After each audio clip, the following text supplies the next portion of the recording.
కేవలం అమ్మ కటాక్షంతో చూసిందంతే వెంటనే కాళిదాసు గారు శ్యామలాదండకని చెప్పారు.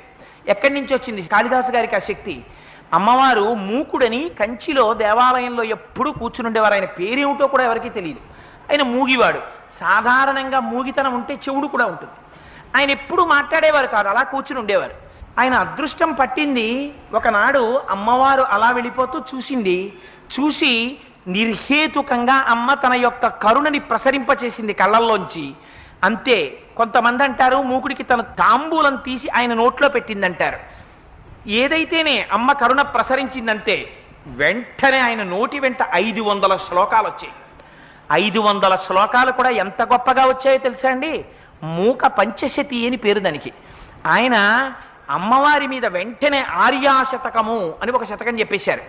అమ్మ ఒక్క చిరునవ్వు నవ్వింది. మందస్మిత శతకము అని చిరునవ్వు మీద